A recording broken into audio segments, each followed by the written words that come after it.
नमस्कार दोस्तों। मैं हर्षवर्धन आज आपके सामने एक बहुत ही बड़ी दुखद घटना की न्यूज लेकर सामने आया हूं आपके कि भारत के महान अर्थशास्त्री पूर्व प्रधानमंत्री डॉक्टर मनमोहन सिंह की आज ही एम्स दिल्ली में मृत्यु हुई है। उनके बारे में जानकारी जो है राहुल गांधी के द्वारा दी गई, उसके अलावा कांग्रेस के जितने भी वरिष्ठ नेता हैं उन्होंने सभी ने ये जानकारी दी है कि अब हमारे बीच प्रधानमंत्री नहीं रहे। इसके अलावा विपक्ष के जो प्रमुख नेता हैं वो उनकी खबर के लिए एम्स जाने लगे और इस सूचना के बाद पूरा जो देश है वो शोकाकुल हो गया। और अभी तक जो है धीरे धीरे जब तक ये आपके पास न्यूज जाएगी तब तक देश में राजकीय शोक की घोषणा हो चुकी होगी। तो कुछ चीजें ऐसी हैं जो भुलाई नहीं भूली जा सकती कि हमारे देश में इतना बड़ा अर्थशास्त्री भी कोई हुआ है और उन्होंने हमारे देश के लिए क्या चीजें की हैं, उन सारी चीजों का मैं विश्लेषण आपके सामने लेकर आया हूं। एक एक पॉइंट जो उनके जीवन से जुड़ा हुआ है उन सभी के बारे में बहुत गहनता से रिसर्च करके वो सारी चीजें मैं आपके सामने लेकर आया हूं। आप बस लगातार वीडियो में बने रहें, लास्ट तक आपको बहुत ही महत्वपूर्ण महत्वपूर्ण चीजें मिल जाएंगी। मैं बात करता हूं तो मनमोहन सिंह के बारे में। मनमोहन सिंह भारत के पूर्व प्रधानमंत्री थे। 26 दिसंबर 2024 को इनका निधन हो गया है। आज जो है इनका निधन हो गया है। इसके अलावा आपको ध्यान रखना कि इनका निधन 92 वर्ष की आयु में हुआ है, ये बात पूछी जा सकती है। इसके अलावा आपसे ये भी ध्यान रखना कि मनमोहन सिंह दरअसल ऐसा नहीं है कि पहली बार बीमार हुए थे, लगातार इनकी तबीयत कुछ समय से खराब चली रही थी और उम्र संबंधी भी समस्याएं होती हैं क्योंकि 92 ईयर जो एज है वो काफी है। इससे पहले उनकी 10-12 साल पहले कई सारी सर्जरियां हुई हैं, उसको लेकर वो अब चल भी नहीं पाते थे। अभी क्या हुआ कि 2 दिन पहले उनको सांस की कुछ समस्याएं हुई और सांस की समस्याओं को लेकर वो एम्स में भर्ती हुए थे। आज फिर दोपहर में उनकी तबीयत और बिगड़ी तो उनको आईसीयू में भर्ती कर दिया गया और अभी 1 घंटा पहले जो है उनकी मृत्यु हो गई। इसमें यहां ध्यान रखना है कि ये भारत के प्रमुख अर्थशास्त्री थे। इसके अलावा पंडित जवाहरलाल नेहरू के बाद पंडित जवाहरलाल नेहरू के बाद पहले ऐसे प्रधानमंत्री थे जिन्होंने 2 बार प्रधानमंत्री पद की शपथ ली और दोनों बार अपना कार्यकाल पूरा किया। तो ये बात आपको ध्यान रखनी है। इसके अलावा अगर बात करें तो अब तो भारत में 3 हो गए हैं। पहला हो गया पंडित जवाहरलाल नेहरू, इसके बाद दूसरे नंबर पर हो गए मनमोहन सिंह और मनमोहन सिंह के अलावा अगर और देखा जाए तो इसमें एक है नरेंद्र मोदी। 3 प्रधानमंत्री भारत के अभी तक ऐसे हैं जिन्होंने 2-2 कार्यकाल अपने पूरे पूरे कर लिए। ठीक है, इसके अलावा बात करते हैं तो मनमोहन सिंह से बात करते हैं। मनमोहन सिंह का पूरा नाम जो बचपन से ही है वो मनमोहन था और इन्होंने डीलिट की उपाधि ली थी तो उस वजह से इनको डॉक्टर भी कहा जाता था। तो ये फेमस हो गया फिर किसके नाम से? डॉक्टर मनमोहन सिंह के नाम से। अगर बात करें डॉक्टर मनमोहन सिंह की तो इनका जन्म 26 सितंबर 1932 में हुआ था। इनका जन्म स्थान की अगर बात करें तो गांव गहा, पश्चिमी पंजाब, जो उस समय की अगर बात करें तो ये पाकिस्तान में था। ये ध्यान रखना।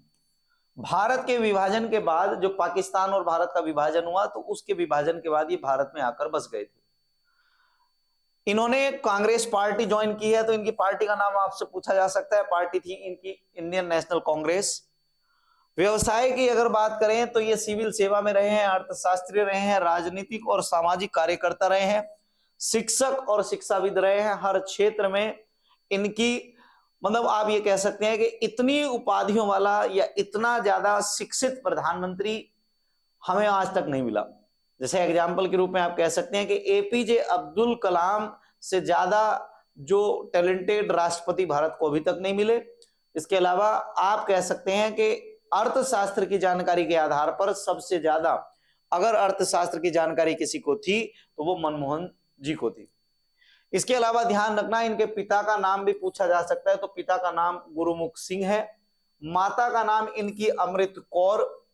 अगर इनकी पत्नी की बात करें तो पत्नी का नाम इनकी गुरशरण कौर था और जीवन साथी की अगर बात करें तो इनकी जो जीवन साथी है उनका व्यवसाय क्या था, वो गृहिणी थी। और इनकी अगर बात करें तो इनकी 3 पुत्रियां हैं। ध्यान रखना, कितनी पुत्रियां हैं? 3 पुत्रियां हैं। धर्म आपको पता ही है कि धर्म कौन सा है इनका, सिख धर्म है। ठीक है, धर्म कौन सा है? सिख धर्म है। बात करते हैं कि मनमोहन सिंह की उपलब्धियां क्या रही हैं। तो मनमोहन सिंह की उपलब्धियां, एक कोई उपलब्धि नहीं है, मैं अभी केवल बेसिक एक उपलब्धि आपको बता देता हूं कि जो सबसे ज्यादा चर्चित उपलब्धियों में से एक है। 1993 में जब वित्त मंत्री के रूप में मनमोहन सिंह काम कर रहे थे, तो उस समय भारत में आर्थिक स्थिति इतनी ज्यादा खराब हो गई कि हमारे पास 3 दिन और देश को सरवाइव कराने का पैसा बचा था। उसके बाद क्या हुआ कि पीवी नरसिम्हा राव अपनी सरकार से इस्तीफा देने को तैयार थे। मनमोहन सिंह के कहने पर उन्होंने इस्तीफा नहीं दिया। मनमोहन सिंह ने आरबीआई का जो गोल्ड होता है, उस गोल्ड को गिरवी रखा लंदन में। उसके बाद उस गोल्ड से जो लिक्विडिटी आई, उस लिक्विडिटी से देश को चलाया। और भारत में मनमोहन सिंह के द्वारा ही उदारीकरण की शुरुआत की गई। उदारीकरण की शुरुआत आप ध्यान रखना, किसके द्वारा? उदारीकरण की शुरुआत मनमोहन सिंह जी के द्वारा ही की गई थी। दरअसल आपने एक शब्द सुना होगा जिसका नाम है एलपीजी। एलपीजी का मतलब है लिबरलाइजेशन, प्राइवेटाइजेशन, ग्लोबलाइजेशन। तो जो ये एलपीजी का जो कॉन्सेप्ट है, जो देश में लेकर आए मनमोहन सिंह, लेकर आए कि हमारे देश में अगर दूसरे देशों की जो कंपनियां हैं वो अगर निवेश करेंगी तो हमारे यहां रोजगार बढ़ेंगे और हमारे यहां पर जो विदेशी मुद्रा है उसका भंडारण भी धीरे धीरे बढ़ेगा। होता यह है कि 1993 से 1995 तक ये चीजें इतनी अच्छी तरीके से इंप्लीमेंट हुई कि हम जहां आर्थिक जो है स्थिति से, जो है आर्थिक तंगी से गुजर रहे थे, इस आर्थिक तंगी को भी दूर कर लिया और हमने अपनी विकास दर जो निर्धारित कर रखी थी, उस विकास दर को भी जो है हमने क्या कर लिया? प्राप्त कर लिया। उस विकास दर को भी क्या कर लिया था? विकास दर को भी प्राप्त कर लिया था। ठीक है, ध्यान रखना है। तो इनके बारे में और बात कर सकते हैं कि इनको क्या पुरस्कार और सम्मान मिले हैं, जरा उस पर थोड़ी चर्चा करते हैं। तो 1987 में इनको पद्म विभूषण, पता है आपको, भारत में दूसरा सर्वोच्च नागरिक सम्मान अगर कोई है तो वो पद्म विभूषण है। 1987 में इनको पद्म विभूषण पुरस्कार दिया गया है। इसके अलावा 2002 में इन्हें सर्वश्रेष्ठ सांसद का अवार्ड दिया गया। 1985 में इंडियन साइंस कांग्रेस का जवाहरलाल नेहरू पुरस्कार दिया गया। 1993 और 94 का Asia money award for finance minister of the year भी मिला है इनको, कि एशिया में सर्वश्रेष्ठ जो फाइनेंस मिनिस्टर हैं वो कौन रहे हैं। तो 1993 94 में कौन रहे हैं? मनमोहन सिंह रहे हैं। ये अवार्ड भी उनको मिला है। 1994 का euro money award for the finance minister of the year भी मिला है इनको, एक पुरस्कार। ध्यान रखना कि euro money award for the finance minister of the year 1994 में इनको दिया गया है। 1996 में कैम्ब्रिज विश्वविद्यालय का एडम स्मिथ पुरस्कार भी दिया गया है इनको। ये भारत के ऐसे प्रधानमंत्री हैं, इनकी किताबें कैम्ब्रिज यूनिवर्सिटी, ऑक्सफोर्ड यूनिवर्सिटियों में पढ़ाई जाती है। अगर बात करें तो राजनीतिक जीवन में इन्होंने 1991 में सबसे पहले राज्यसभा की सदस्यता ली। राज्यसभा के सांसद तो रहे, साथ ही में 1994 और 2004 की संसद में विपक्ष के नेता भी रह चुके हैं। 1994 और 2004 से पहले ये क्या थे? विपक्ष के नेता थे। ठीक है, और जरा इनके बारे में और गहनता से बात करते हैं। तो उदारीकरण मैंने आपको बताया ही था कि लिबरलाइजेशन, प्राइवेटाइजेशन, ग्लोबलाइजेशन। तो उदारीकरण के जनक के रूप में, उदारीकरण के जनक के रूप में किसको जाना जाएगा? तो आप कह सकते हैं कि उदारीकरण का जनक मनमोहन सिंह को माना जाता है। ठीक है, मनमोहन सिंह जी को क्या माना जाएगा? उदारीकरण का जनक माना जाएगा।